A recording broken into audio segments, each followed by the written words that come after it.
Welcome. I'm Dr. Bart Rademaker, Prescription for Your Transformation, Real People, Real Conversations, and Real Success. And delighted today to be talking about human beings and specifically what that means. As we differentiate ourselves from other species, what's important to realize is that we have purpose. We have the desire to expand our souls, our spirits, our minds, and things like that. And so today is specifically about that expansion. How do we establish? How do we develop? How do we embrace this creative expansion of our minds, our brains, our horizons, so that in bringing into creation some beauty, some magic, and not only just from a personal level, but even more importantly, as we collaborate together, improving our perspective of the world around us. And that's exactly what these two guys are doing at Burning Man. Really delighted to be, talking to them, experiencing their passion, how they get to bring art and engineering and sculpting and designing into a form of storytelling that can magically entice us all and inspire us all to a greater dimension. So guys, thank you so much for today. Hey, thanks for having us. So it's Jacob Breeden and Dan Zwink out from Amarillo, Texas. And so tell us a little bit about what's unique about your art. About our particular art? Yes. I think probably the biggest thing would be that we don't really think of it in terms of art. We use words more like build and fabrication, and we're thinking more as object makers and builders than we are in a sort of traditional fine art space. So how does that impact people though? I mean, what does that then mean to the people that get to experience the work, the craftsmanship, the engineering that you guys create? Well, from my perspective, as Dan Zwink, the engineering side of this duo, it allows people to experience this art without dying. It's been, I got brought into this to make sure that things are structurally sound, relatively safe, and, ultimately buildable. Right. So you guys started at Burning Man a while back, but I understand from you, Jacob, that your background is fine art, and you realized something different for yourself, the meaning of the work that you were doing, and really finding that place that your imagination just can go crazy, and it's a gift for us to get to experience that. Well, thanks. I'm a big fan of the Klaus Oldenburg manifesto, I am for an art.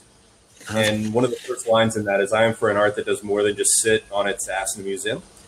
And I've worked in museums, I worked in galleries, and I still have a love and affection for that space, but it is inherently restrictive. And when you're in that space, it gets to control the context of how your art is received. So when I was running a gallery, part of my job was to make someone's art look the way that a patron might expect it to look. So I was actually taking some control away from that artist. And when we build in the public space, when we build outdoors, we build for Burning Man, or we just build for ourselves, we get to maintain all of that control ourselves. And for me, most of what I'm interested in building is about play. I want recess for adults. I think everybody needs it twice a day if we could pull it off.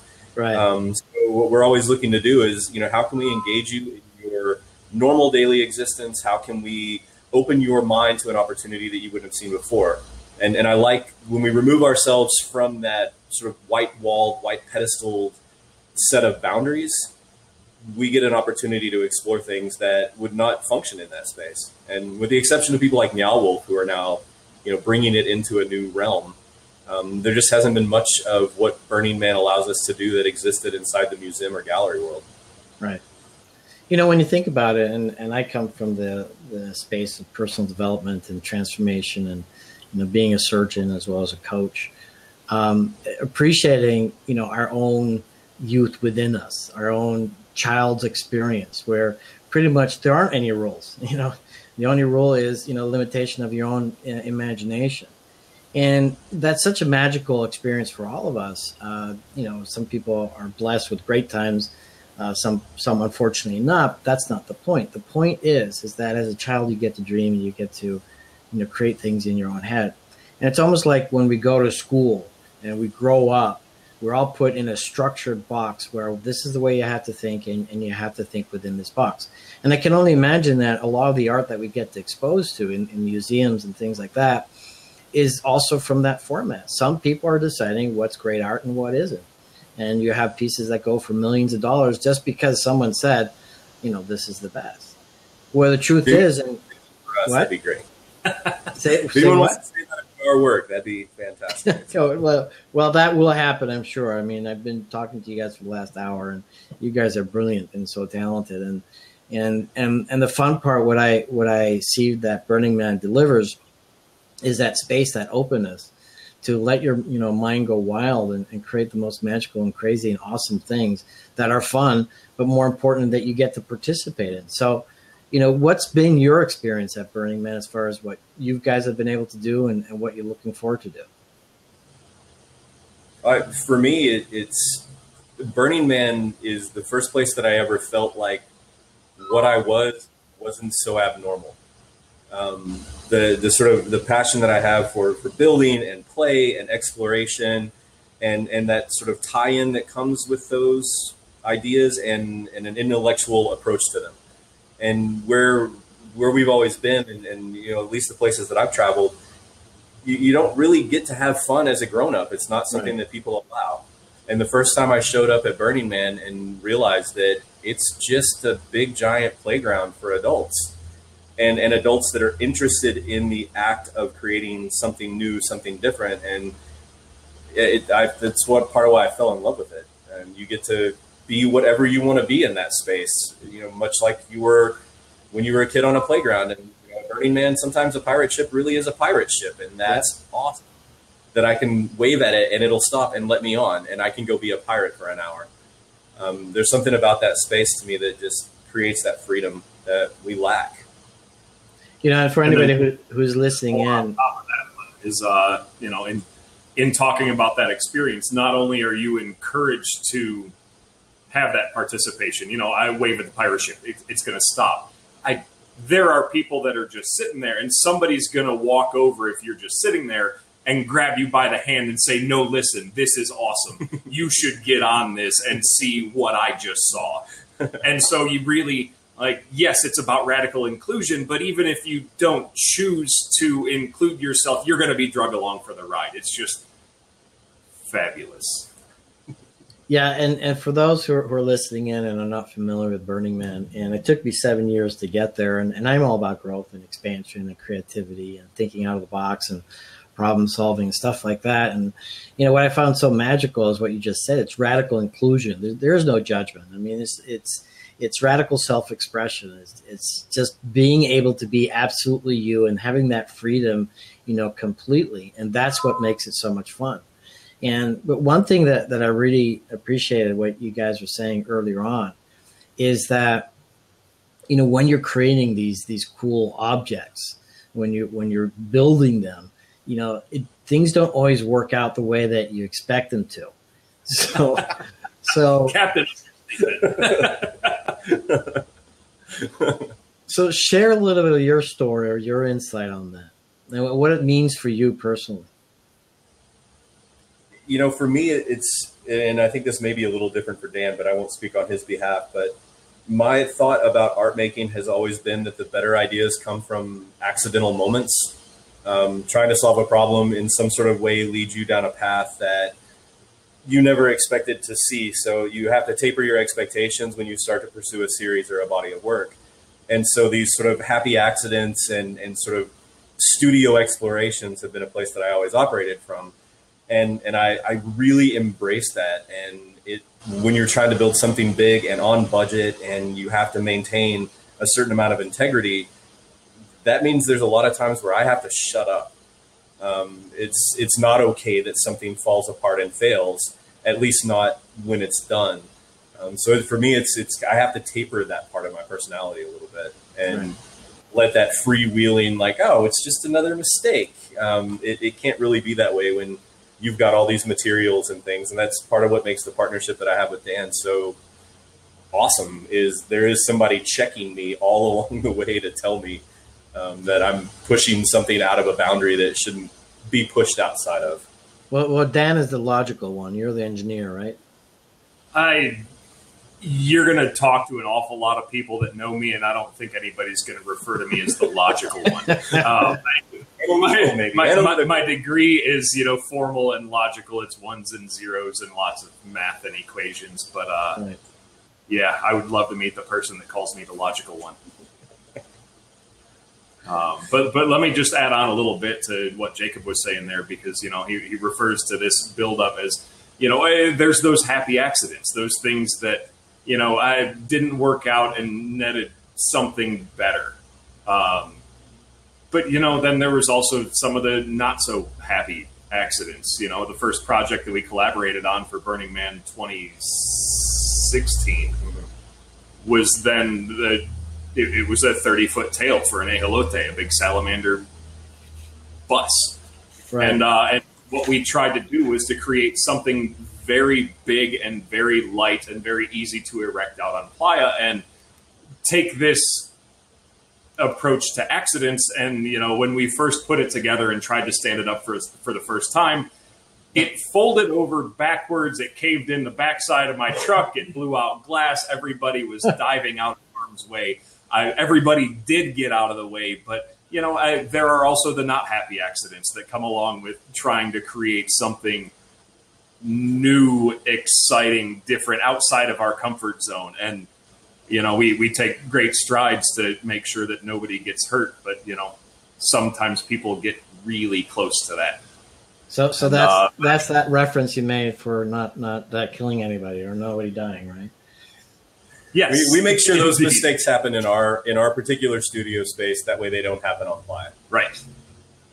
No, and again, I think it's courageous on your guys' part, to not only step out of the usual boundaries or traditional boundaries of what is sensible to other people, and actually, in my opinion, getting out of that space is where all creation does happen, and innovation as well. But it's the importance of we're all responsible for our own selves, and I think what's critical about Burning Man, and again, for those who've never been there, it's that place where people can bring their art and be absolutely creative and out of the box and put together crazy stuff, the most beautiful stuff, and stuff that you may totally not understand or dislike. But again, it's a collaboration, and we'll talk a little bit about that in a moment, but it's all about collaborating together and participating as a community to embrace what's out there.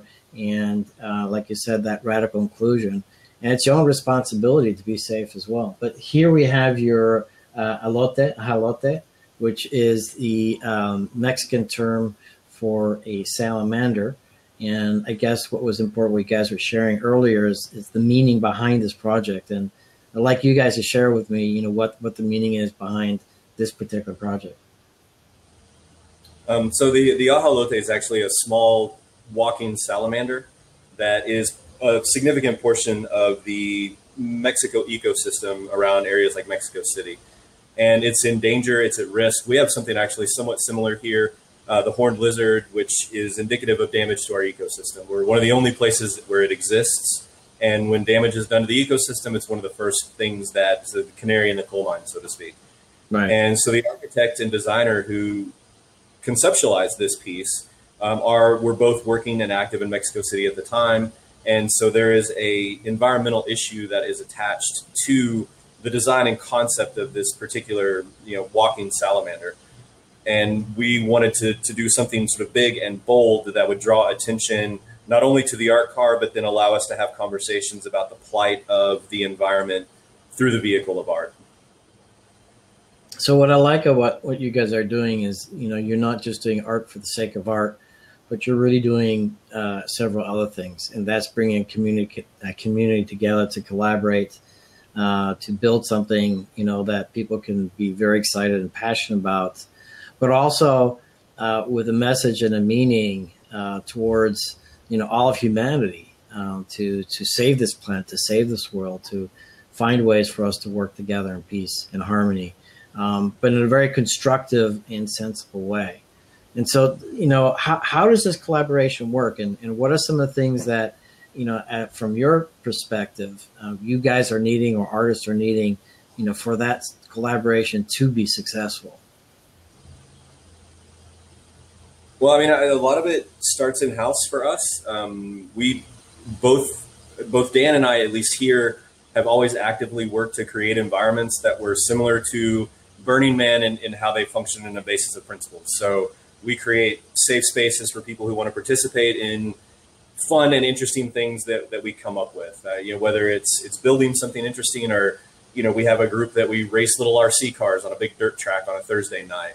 It's just a way for people who don't fit into a large portion of this society to come and contribute with what they have to contribute. And that's all we ever ask of them. And then between the two of us, I think it has to do with a give and take of again, we talked about it a little bit earlier, knowing you have someone close by that will never tell you that your bad idea isn't achievable.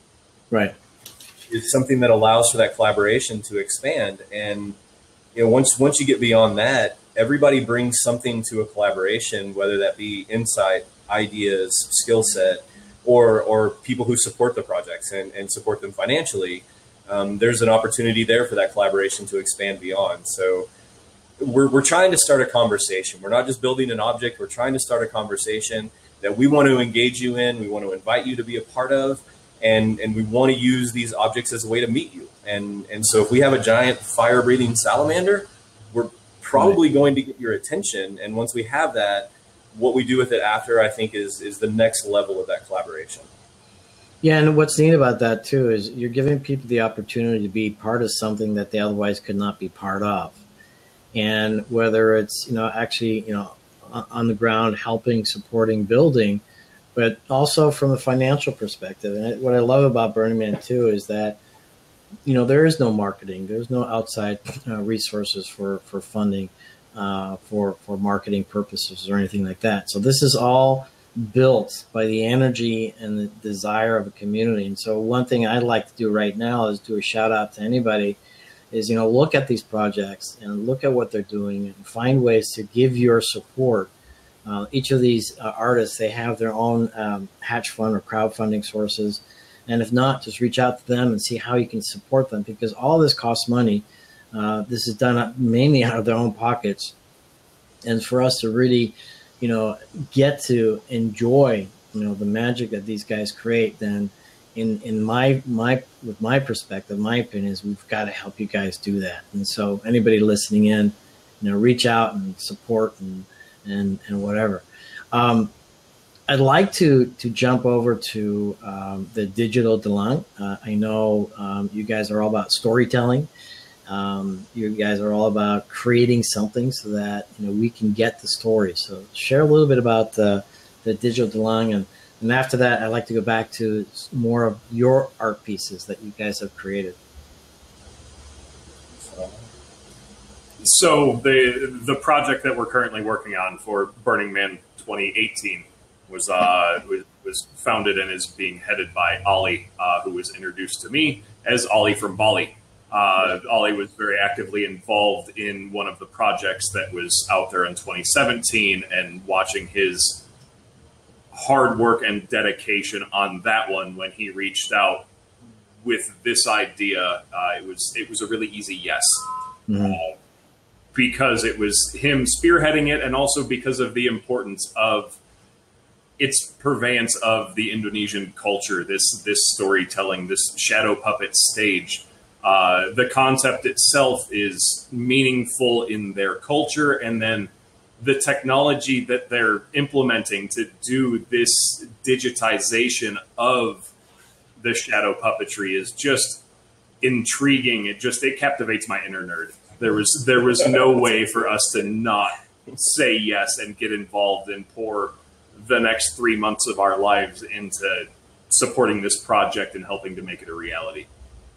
Yeah, I was very fortunate to be talking to Ali a couple of weeks ago and experience, what they're doing. And what I love about this and what I love about modern technology is, and his point of being, and you guys as well, and so many other the artists that I talk to, is really bringing nature and technology together, and ancient and new together. And so with modern technology, we have that ability to share to a wide array of people worldwide the magic that you guys can create. And so that's what I totally agree with you. I'm nerdy on that one as well, Dan, when it comes to, translating the ancient art form or storytelling digitally, like we're seeing right here. But you guys have a very special part in this, I understand, and it's really about building a structure around this, playhouse, I guess it is? It's, we basically get to build the object that holds up all the cool. And that's something that we sort of feel like is, in a way, I don't want to say it's our gift towards Burning Man, but what we have the ability to do is look at something as complex as the stage that you see in front of you and figure out a way to build it safely, build it at budget, and allow it to become something that exists. So for me, the interesting part in that is art is generally in a lot of ways about ego, and your ego gets wrapped up in a project. And that's encouraged and that's facilitated. It's taught in schools. It's taught in the fine art world that there's a lot of ego that has to be there. And when you get involved in a collaboration like this, where your job really is to build all the parts that nobody's ever going to see, being able to release that ego component and allow yourself to not only actively encourage and explore and be a part of it, it's something very freeing about that. Mm-hmm. And it translates over into the next types of projects that we pursue. Because when something goes wrong in a project your ego is really invested in, it's hard to recover from that. But when you're able to just sort of look at it from that outside viewpoint and know that what you're doing is contributing towards the vision of somebody who had an idea that's well beyond anything you could have come up with, that I take a lot of joy in that component of this. We get to build something big and beautiful. Whether we design it or not, it's actually not the important factor. It's our job is to support Ollie in a lot of ways on this project and the rest of the team. Yeah, I like what you said. I totally concur with that. And I think if we, as human beings, realize that we can actually set aside, that part of our ego that's not healthy. Ego in one form or another is important. But when it comes to being able to work together, a lot of wonderful things happen. And that's actually the premise of my platform, Prescription for Your Transformation, is really tapping into that collective wisdom and developing what I call generative collaboration, all the things that you guys are doing. What I'm doing, my gift to the world is just sharing your work with other people so that hopefully people will find you and then support you as well. And that's what's pretty amazing. So this is the structure that you're doing there. And but I'd like to just finish up as, slowly wrap up and some more of your work, and stop at anything that you want to talk about. Oh, really? Any of those that are in there? That one's a descending fence line piece we did outside of town. It was about light and fire and drawing awareness to a building that's kind of out of sight, out of mind without it. So it was kind of a forced perspective of a descending fence line, which is a common iconography in our area. That one was a lot me on that particular project. I had a few other people, but we didn't really work on that one much together. But yeah, descending fence line was one I did for a client. And right. Again, it was just a really interesting way to draw attention. It's made out of the original irrigation pipe from the farm, which was about probably 70 years old, that they gave me, and just to do something interesting with all this pipe. Nice. And so as we're apt to do, we added blinky lights and fire. Right. This is another one that predates the work that I did with Dan. This was a pediatric courtyard renovation. We took a hospital pediatric courtyard and turned it into a zoo. So if you flick to the next couple of pictures there, that was the original courtyard.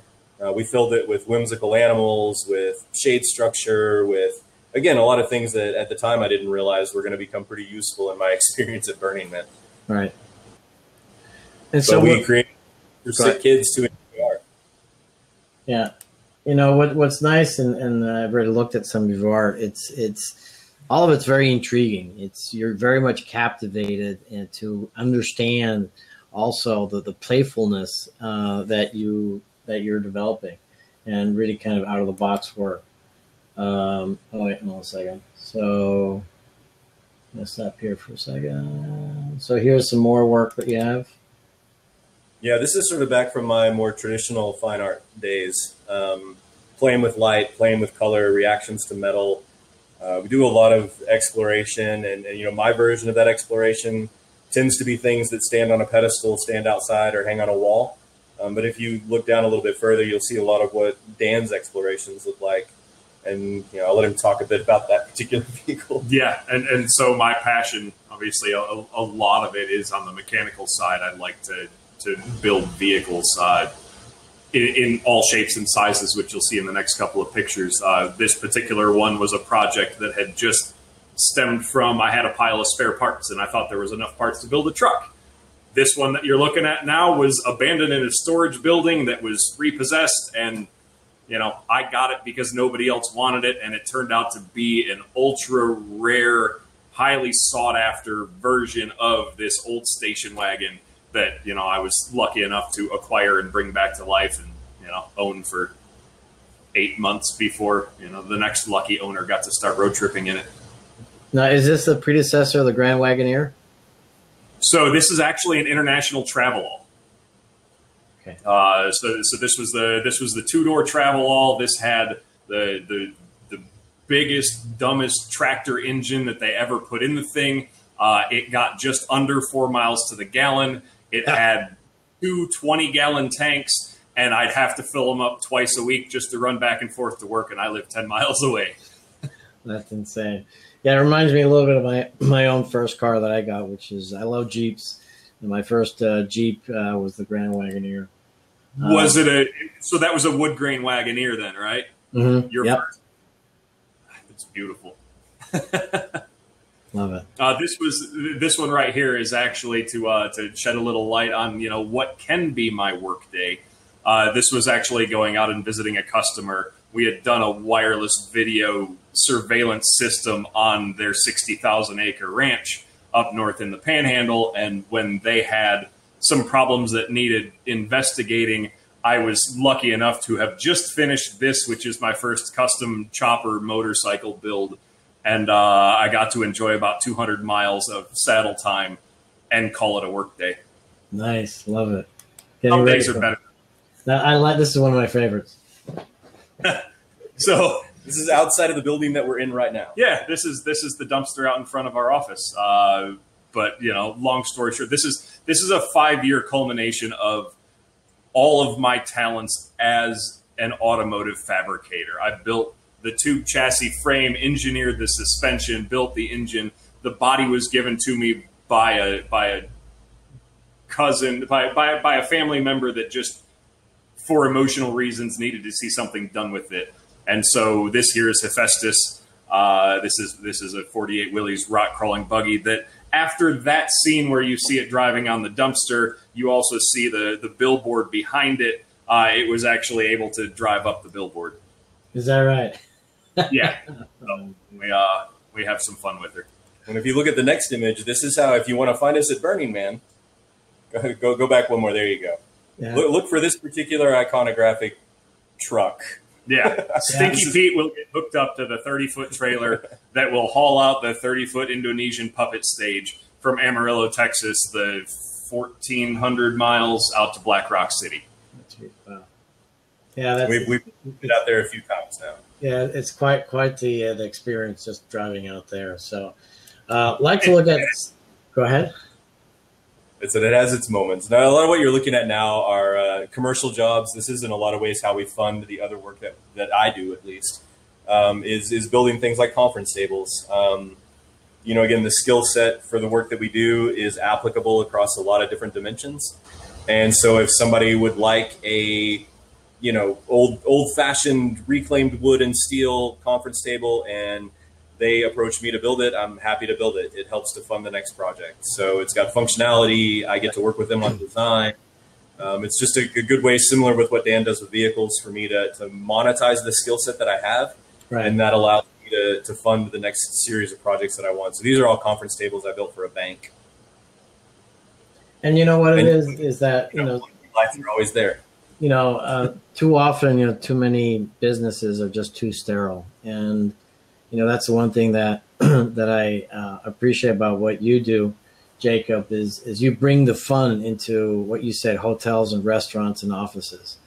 And I mean, that's really quite clever. And Our running theme is that we sell cool. I like it. Love it. That's another one that's actually here in the shop that we work in. Right. So what about this? This is actually some of my more traditional work when I was still doing work in a gallery setting. I did an entire series based on religious iconography. So this is the Virgin Mary. And what I was attempting to do is create a body of work that addressed and discussed religion without being confrontational. So what I became very interested in was all of this old rusted steel that I was finding while out hunting down other objects for my work. This one, if you closely, you can sort of see the haloed bundle, the drape of cloth going down. I couldn't stop seeing this piece as a Madonna and Child. And so what I ended up doing was about 25 or 26 pieces that were all based on iconography from all major world religions, and some of them are combined and some of them are separate. But they're all very large and very heavy. This piece probably weighs about 130 pounds, which was a questionable choice on my part. But I set forth a few rules. I couldn't make any alterations to the objects. I had to use them as I found them. But then I also worked to create combined iconography. So some of the pieces combine Eastern religious icons with Western religious icons. And what I found was the reception was a lot better than I expected. We're in a pretty conservative, heavily Christian part of the world, and people's response to them were for the most part, very positive. So it was nice to do that. It actually paired with a painter that works from the landscape here. Love it. I think there's a couple of them there in a row that were all built in the same mentality. That one has a lot of iconography in it. Yeah, that's great. That one Beautiful. as well. Beautiful A God of War. All right, so a little few more, but anybody who wants to get more insight on what Jacob's genius is great. But we're going to finish up with one brilliant piece here. There we go. There's the closing piece that was perhaps one of, believe it or not, one of my bigger challenges in construction, because as we've said before, I'm an engineer. When I build structural things, I really like 90-degree angles and straight dimensions. And when my wife wanted something a little more whimsical for our first chicken coop on the farm, we discussed this collapsing barn Alice in Wonderland piece. And it's embarrassing to admit how many weeks it took me to build something that not straight. So a challenge for sure.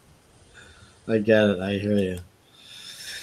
Well, I really want to thank you guys, but more importantly, thank you for delivering your type of work. And I guess it's not just simply art, but it's your craftsmanship and your creative, building, if you will, so that people like myself and others can go there and enjoy an experience that is unlike any other in the world.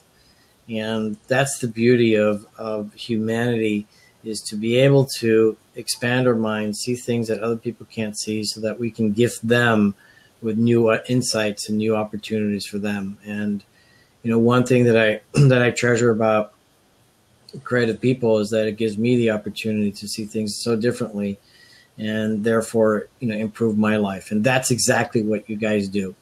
And I'm really grateful for that. And as we slowly wrap up, Jacob and Dan, what are some last words you want to share with our listeners, and what are your expectations this year in Black Rock City? We try to limit our expectations of Black Rock City.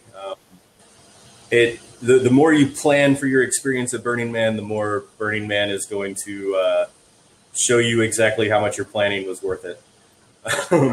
Right. Yeah, it's a little bit difficult, but what we're really hoping to do is the project that we're working on, as we talked about earlier, is meaningful to us in so many different ways. It's hard to find a project that's intellectually challenging, emotionally fulfilling, that taps into things like history and then brings in this modern component. So our big hope is that we can finish up the funding for this particular project. If people go to the Hatch Fund page, take a look at the things that we're doing there. There's a lot more explanation of the project than we have time for here. So we'd love to be able to finish this project out. We'd love to have as much involvement as we can from everybody who is or is not attending Burning Man this year. There's lots of different ways to contribute. And the one thing we want everybody to sort of know, or at least that I do, is that what we do is we sort of embrace the pure part of ourselves, and we want to have fun. And the fun that we have, we want to share with as many people as possible. So the struggles that we go through to build the things are not always the most pleasant, but when we're done and we step back and we get to watch other people engage with what we've created, that's where every bit of that blood, the sweat, the tears, the yelling, the throwing things, the headbutting, all of that becomes worth it the moment somebody else engages with what we've created and takes something away from it. And that's what for me, what I want to do out there is I want to start a whole different set of conversations and see where it takes people. And just to add on to that a little bit, if you are in or around the Amarillo area or have some free time and want to travel in, we're going to be putting together some work weekends. We've got a big dumb thing that needs to be built before Burning Man. We're going to arrange some work parties to help us stand this thing up. If you have a knack or a desire to get involved on the physical sense, reach out and we'll give you some dates. Yep. And we'll give you something to eat and an entertaining experience. I believe that for sure. Hey guys, I really appreciate you too, and looking forward to meeting you in Burning Man and seeing all the magnificent work. And whatever it is that I can do, please reach out so we can promote your endeavors and help you find more support and funding, or if it's anything else. So till August, Burning Man, guys, thank you so much. Thank you so much. Thanks, much Bart. Appreciated. Cheers.